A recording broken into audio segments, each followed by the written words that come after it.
Hey, brand builder, Rory Vaden here. Thank you so much for taking the time to check out this interview. As always, it's our honor to provide it to you for free.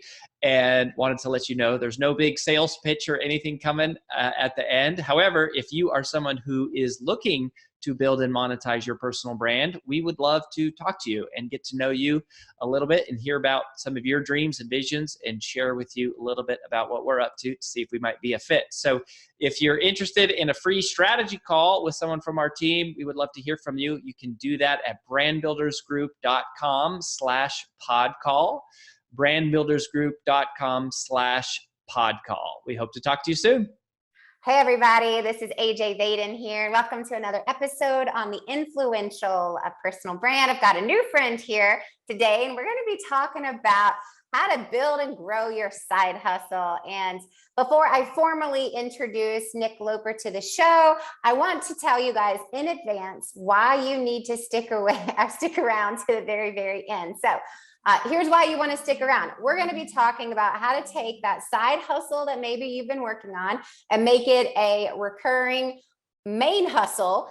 So whatever you've been doing on the side, like how do you make enough money to make it your main hustle to do something that you really love, that gives you the lifestyle and the financial freedom that you want? That's the first thing. The second thing is we know that a lot of you out there are aspiring speakers, authors, consultants, and we're going to talk about some different ideas of how do you really grow and leverage some pieces of your business that aren't always time for money. And so we're going to talk about some different ideas with SaaS products and how do you hit yourself to some of those so you're not always trading time for money. And last but not least, we're also going to just talk about maybe if you're one of those people who doesn't have a side hustle, you don't have differentiated income streams, but maybe you want some. What are some of the coolest, quickest, fastest things that you can be doing to build your side hustle right now? So without further ado, let me introduce you to Mr. Nick Loper, and I'll give you this formal introduction, and then we're going to get started. So Nick Loper helps people earn money outside of their day job. He's an author, he's an online entrepreneur, and the host of the award-winning Side Hustle Show podcast. That's a tongue twister. And we will put a link to that in the show notes so that you can learn more about how to build and grow your side hustle. So Nick, welcome to the show. Thanks for having me. Honored to be here.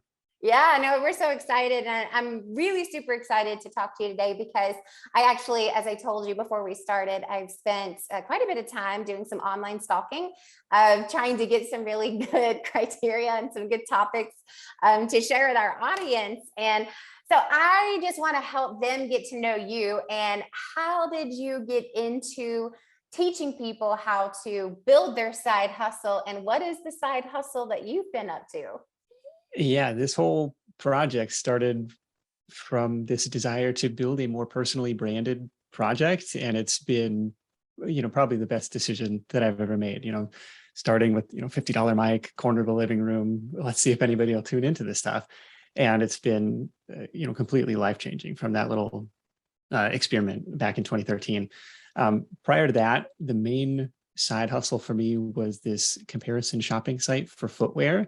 That was the main business. That was the thing that let me quit my corporate job and start. And I kind of naively thought, like, look, I could just be the dude who sells shoes on the internet. Like, that could be my thing.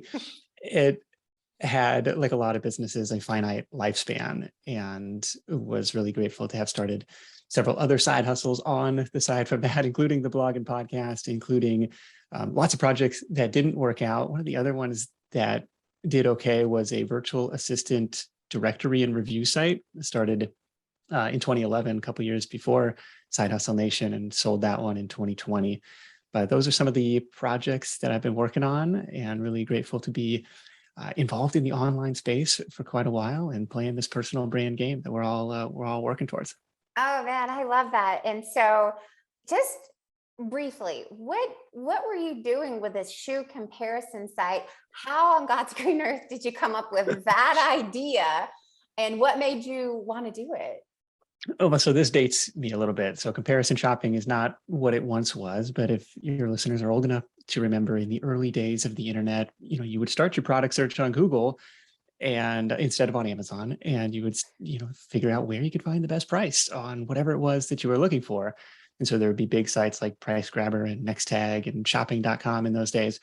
And my idea was like, well, what if we really niched down?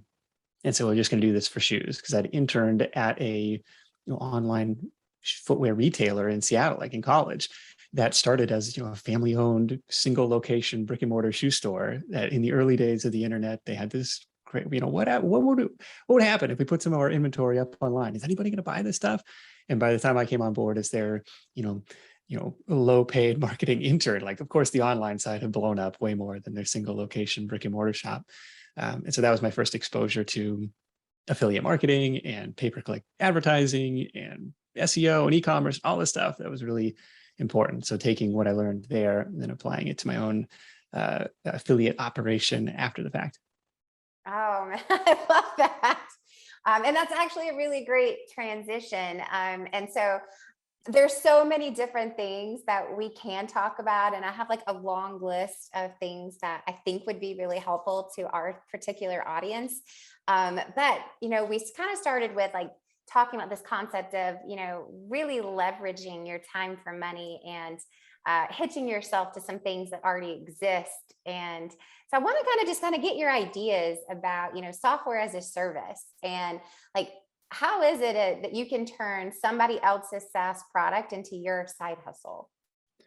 Yeah, a couple different ways to go about it. I mean, SaaS is like the holy grail of business models, right? Create something once, it's all digital, it's just ones and zeros out there on the internet, and sell it over and over again, or get people paying you recurring for it. That's like, that's it, you made it, right? But super complicated, especially if it's your first business, to deal with the development and the validation and everything that goes into that and the support. So a couple different alternatives. One is white labeling that software or reselling that software. We had an episode on this in the spring that has actually done really well, because it was kind of eye-opening, over the course of 500 episodes. So it was one that we really hadn't talked about before. But in this case, the guy was looking at some like reputation management software, how to help small businesses get more reviews for Yelp, for Google, for Facebook. And, he would go out and sell those to small businesses under his own brand. Mhm. And, he had to, he would buy like, the wholesale rate, number of seats for this software, and you go and resell it at a marked up price and add this layer of management and customer support in between. I was like, oh, that's really interesting. Like, he wasn't the coder, he wasn't the creator of this thing, but he just took what somebody else had and went out and sold it. And the other, software with a service method, we call it, is kind of piggybacking on the popularity of a popular software tool and establishing yourself as a go-to expert on that software. And we've seen people do this with QuickBooks, with Asana, with certain WordPress plugins, even like Squarespace, like sometimes like big softwares. Maybe it's like Tailwind for Pinterest. Maybe it's there's tons of different ones. Canva. One of my favorites was Paul Miners, who was on the show years ago. And what he would do, he did this specifically for Asana, and then he did it for Pipedrive, and I want to say Zapier as well. Like, he's kind of like, hey, look, I know all this stuff. But he started creating these YouTube videos where he'd introduce himself. Hey, I'm Paul. I'm an Asana consultant, and today we're going to cover how to do blank, blank, blank in Asana, right? Like these like very specific keywords that somebody's going to be searching for in Google or YouTube. And by virtue of being relatively early in the space, and by virtue of producing this helpful content, he'd had all these companies reaching out, be like, can you come in and train our team on, just how to set up Asana and how to do this stuff? And so he went from working somebody's full-time job for somebody else to being his own like location independent consultant on the back of this, really just a helpful content marketing based approach. Yeah, actually, I really love that subtle but really important shift in what you said. It's software as a service, or it's software with a service. And I think that's a really unique component. And I can think of legitimately like 10 of some of our most valued vendors. That's truly what they are. It's like, we have lots of software products that we use at Brand Builders Group, but it's working with someone who specializes in that. So we don't have to learn it in-house. And that could be done with any product that you really love yourself, become an expert at it. And then it's like you can be reselling the product and then offering in that layer of consultancy, expertise, customer service, etc. Yeah, totally. Yeah, no, it's interesting. I think we are Keep resellers ourselves, and so we use the CRM Keep, and we resell it. And it's like we get asked all the time, "Well, hey, can you just set this up for us?" Right? Yeah. And it's like, no, we don't do that, but we could, but we are choosing not to. But that's a great example of anything that you become really well versed in. It's like, why not offer your, start with YouTube how-to videos, and that could be a full-blown business before you know it.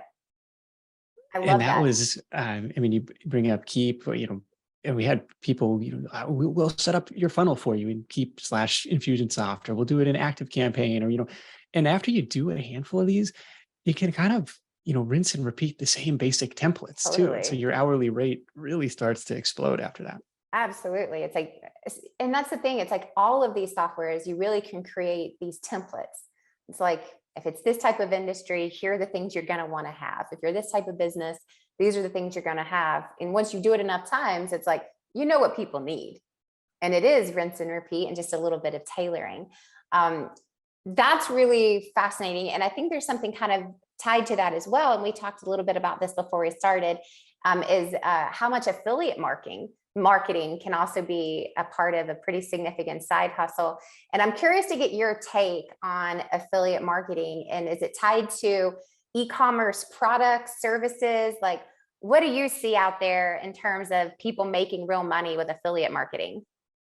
Yeah, so this has been my main source of income for, probably 15 years, probably longer than 15 years. And it's it's performance-based marketing. A customer, or rather the companies, say, hey, look, we could use some help selling our product or service. Here's what we're willing to pay. Here's what we think a new customer is worth to us. And then they enlist affiliates like me to go out and help find those customers. It's really a matter of creating content for that target customer and helping them make decisions. So one of the popular affiliate models that we've seen working lately, we'll call it the modern comparison shopping site. Whereas like in my day, it was like very data, product catalog driven, very simple, not a lot of, insight, or, because there was hundreds of thousands of products, it was not a lot of like analysis and like, well, if you have a narrow foot, you ought to really, it's like, there was none of that. It was just like pulling in data and spitting back out prices.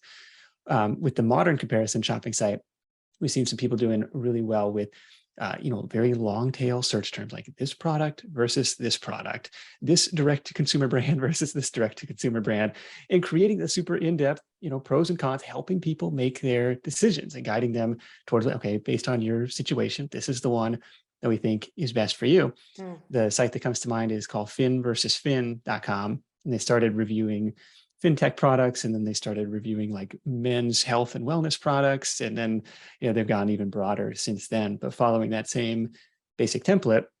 And what they've done that was kind of cool was like, almost like skating where the puck is going, to say, well, this company just received, X million dollars in venture funding. So we know in 3 to 6 months, they're going to be spending money on customer acquisition. There's going to be some search volume surrounding that term.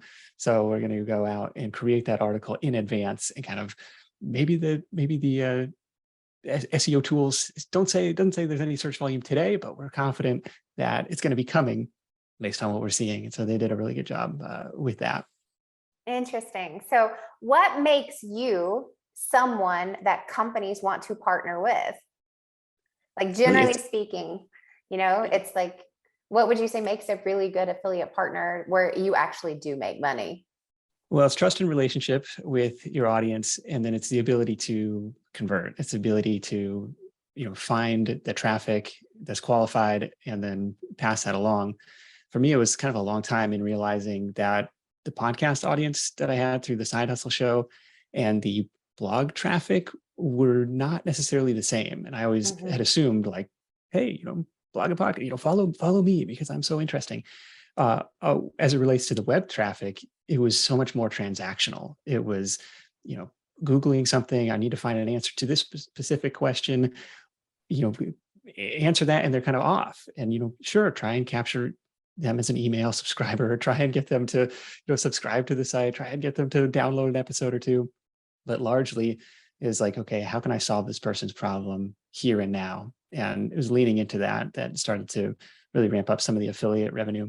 Like I'll give you the example, like the typical podcast listener for me is very entrepreneurial. They're in it for the long haul. They're kind of like, you know, really to like build something that's their own. They're not the type of person who's probably that attracted to signing up for DoorDash or delivering for Instacart or something. But for the blog reader or the website visitor who's Googling ways to make extra money, like, oh, that may be a viable option for them. Mm-hmm.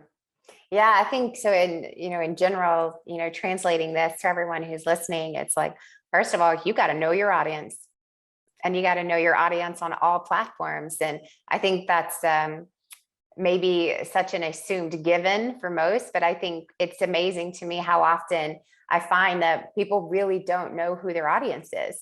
And you can use any social media platform to get your own analytics on your audience. But I'm curious to get your feedback on, like, what would you tell someone who's going, all right, I've got this small side hustle and I want to do the affiliate marketing route because, I've got a small but trusted audience. How do I really leverage that versus, oh, that sounds really interesting. I have all kinds of products I'd love to promote. What do I do? What would you say to both of those different people? Yeah, if the audience is small and they are paying attention to you as the influencer, you as the personal brand, you might pick, the 5 or 10 tools that you really love, that you feel comfortable recommending, and almost designing product launches around them. Like, even maybe it's a 3 or 4 email sequence or 3 or 4 social post sequence, really hyping this up and talking about why they need this in their life. And one, strategy may be like, let's play the substitution game. You're probably currently using tool X, Y, or Z, or maybe you're just, maybe you're doing it yourself in Excel.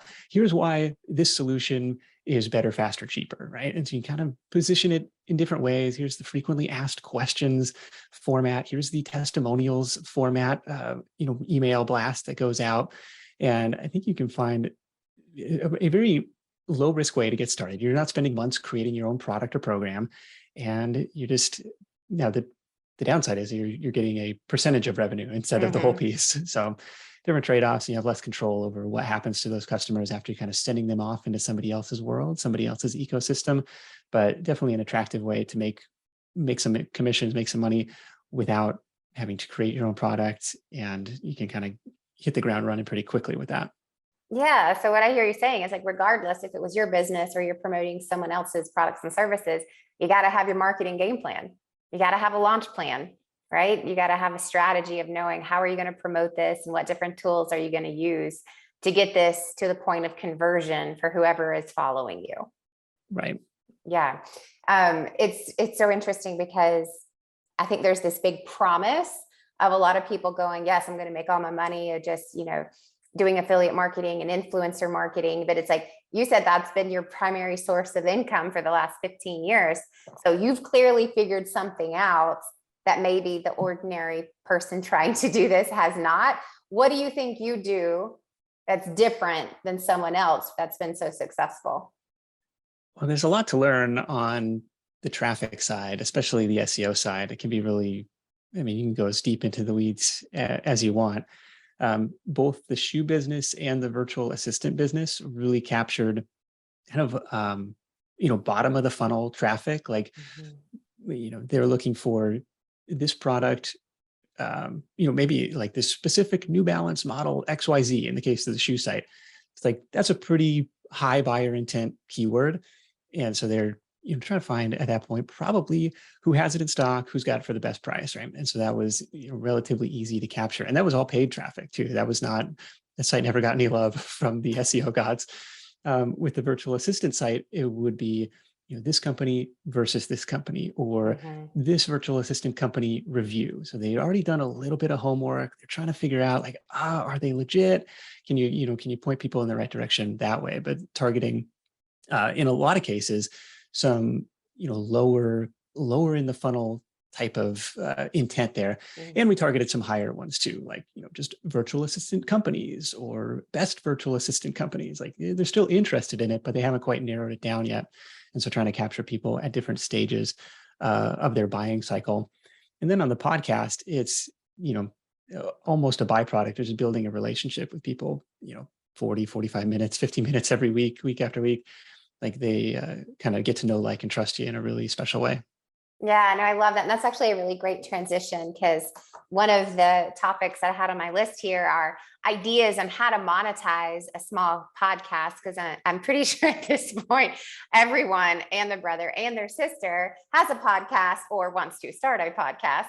And it's one of those things where so many people start it and not a lot of people continue with it, because it's a lot more work than you initially think to keep it going, much less actually turn it into something that makes you money. So tips, ideas for how to monetize a small but mighty podcast. Small but mighty. That's the key. It doesn't take a ton of listeners if they're the right listeners, right? And I'm still bullish on the future of podcasting, just because I don't know what the latest stats are. Like half the population doesn't even listen to podcasts yet. It's like, you mean you haven't discovered the magic of on-demand audio and whatever you want to learn about? Like this is so cool. So yes, lots of room still to grow in the podcasting space. More competitive than ever, but also more money flowing into the space too. So monetizing a small podcast, your best bets are not sponsorships, right? Where that's very much a game of amplitude and frequency. How many people can you reach and how often you can reach them? And if you have a huge daily show, then yeah, it makes sense. For a lot of people, it's going to be creating a private membership community to check that recurring revenue box. People want more. They want more of you in their life, but you can't realistically do one-on-one all the time. Like here's the private community. It could be the higher ticket digital product. It could be the higher ticket, done for you consulting service. It could even be, using the podcast as content-based networking to call up your ideal customer and just get them on the phone. Because we've had a couple friends of mine be like, well, what's the first half an hour of any sales conversation anyway? It's a lot like a podcast. It's like, well, why don't you just hit the record button? And all of a sudden, instead of a sales pitch, you're leading with, hey, why don't you come on my show? And as long as there's value on both ends there, it's only natural for that guest to turn around and be like, well, wait, what is it that you do again? Oh, we could really use some help setting up our sales funnel or whatever it is that you do. Yeah, I think out of, it's like if I were to go back and look at all the different reasons that we've had two different podcasts now, but all the different reasons that we initially said, why do we want a podcast? One of them truly was this truly natural relationship building and networking that occurs by just finding interesting people that you want to get to know, that you want to learn about, and inviting them on the show. Whereas I could have maybe reached out to a dozen of these people, and maybe one of them would have taken a sales call or a coffee or a lunch, but at least 50% of them would accept a spot being interviewed on our podcast. And it's a strategic networking move. It's a great way to just start that slow relationship build that may or may not, but may lead into a sale one day. But it's that opening of, hey, do you want to grab coffee? Not really. You want to be a guest on my show? Yeah, that sounds interesting. Tell me more about your show. But that alone is a really uniquely strategic angle, depending on, right, what's the benefit of them for coming on the show and everything. But I love that particular one. And then you mentioned the membership site. And so any insights that you would share on what you think makes a successful membership site where you could convert a listener into a paying member? What do they want? Yeah, so typically the membership site is content plus community, and it's often come for the content, stay for the community. And so we've seen, and depending on your niche, maybe you lean more heavily on one or the other. Like, is this educational content that they're after, or is it community? So a couple guests recently, one was called On the Hard Days. It was a parenting podcast for neurodivergent kids or parents of neurodivergent kids. And that was the feedback that she got from her audience was like, I got to know, other moms have to be in the same spot that I'm in. I just need some friends. I just need people to listen and vent to and get support and feedback. And the other one that was on the show recently was Jill from Sober Powered, which is a podcast about the science of addiction and trying to get and stay sober. And it was the same thing from her audience. It wasn't like she was providing the educational content free through the podcast, but what her listeners wanted was more Jill. They wanted more her time. They wanted more community.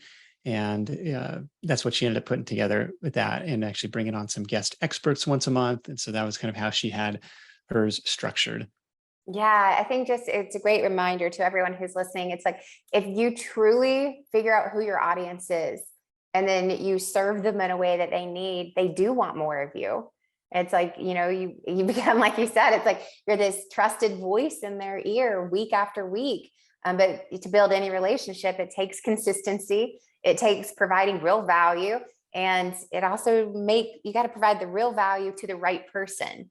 So it's knowing who your audience is, which is where we started talking about this, even with SEO. It's like, doesn't really help unless you know exactly who you're targeting. Same with paid media, but then also giving them what they want in an authentic way that only you can do it, right? That's kind of the true equation of building a successful personal brand. It's, serving the right audience and doing it in a way that only you can do.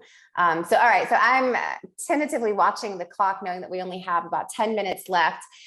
So I'm curious, one of the things that I just kind of had, down here are two things that you said on our pre-call that I thought would be interesting. And you said, everyone always talks about a journey to 1,000 clients or 1,000 fans, but what about just making 10 true clients? And so I'd love to hear you just kind of like deep dive on, it's interesting because people often look at quantity as somehow this is the end all be all of what I'm trying to get to. And you made that comment of maybe it's not 1,000 fans, maybe it's just 10 really great true clients. So where'd that spur from? And I'd just love for you to share some insight on that. You bet. So the 1,000 True Fans is this essay from Kevin Kelly that is like now taken as internet business gospel that says, hey, look, if you got 1,000 true fans, and true fans he defines as somebody who supports your work to the tune of $100 a year. These are the people who buy everything you put out. They come to your concerts. They spread the word about you, right? And it's awesome to have that level of community and that level of support. But probably only a small percentage of the people following you are going to really check that true fan box. And so it's like you got to shoot for some pretty big numbers to get there. So what the guys from the Tropical MBA podcast argue is like, well, what if you flip it? What if you say, what if you aim for 10 true clients starting out? You get 10 true clients that each pay you $1,000 a month. Like, you're kind of in a similar revenue area as that 1,000 true fans, and maybe more realistic to get to, because now you can have one-on-one conversations. You can look people in the eye and say, sign here, this is the service that I'm going to provide for you. And it's just maybe more realistic for people starting out. Yeah, it's so interesting that this came up. So literally over the weekend, my husband and I, who are business partners, we're doing our annual business planning for 2023, which is unbelievable that it's almost here. And one of our dear close friends, a former pastor of ours at our church, had left ministry and is starting his own marriage counseling business with his wife, which has been their true passion for a really long time. And he had launched this course business selling these, guide to a, great marriage, whatever it was called, but for $39. And he was like, man, I just got to figure out how to sell like thousands of these. And we were like, yeah. Why do you need to sell thousands of these at $39? And how much work is that going to take versus what if you just had 10 people paying you $500 a month? And he was like, that's a great question. But it is, it's that same thing that people always say. It's like, I want this product that just makes money while I sleep. And it's like, yeah, but you got to sell a lot of product for that to stay consistently. It really is. And you can think of it as a value ladder, or kind of like a different menu of service offerings. Like, you can go buy, Tony Robbins' book for $10, or you can go to his, $10,000 5-day, get you pumped up, walk across the hot coals, live workshop. And there's probably some different tiers in between there too. And so, maybe you have down the road, you introduce different price tiers where, this is the full, done for you, top of the line Cadillac of services, all the way down like, well, here's my, ebook workbook on how to do it yourself. If you want to fill in all the blanks, and you have maybe some different levels in between. Absolutely. I think for everyone, it's, I think there's this overarching temptation to listen to everyone of going, yeah, make money while you sleep, build a course and make $1 million. And I was like, I don't know how many people who are making courses make $1 million consistently, but that's a great option, right? And what we call a collapsible offer. It's a piece of the puzzle, but for that consistency, you don't have to sell a lot of those in order to make it work long term. All right. So my last question for you is for those of us out there who are listening to this show who go, all right, this is what I need to do to start, adding some income streams. I want to do some side hustle stuff. I want to expand on how all the different ways I'm making money. What would you say are the best 3 ideas for someone who's just getting started on a side hustle?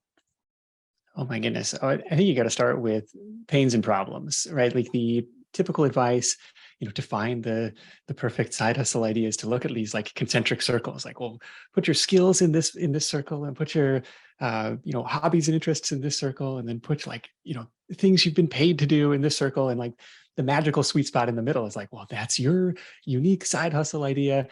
And the problem is for a lot of people, it's like, well, my skills are over here and my hobbies and interests are way over here, and like what I've been paid to do like doesn't overlap any of that stuff, and that's super frustrating. And so what you have to do instead is kind of put on your pessimist hat for a little bit, which I normally like to stay more optimistic, but bear with me on this one. So you open up just a blank notes app on your phone. I call it my what sucks list.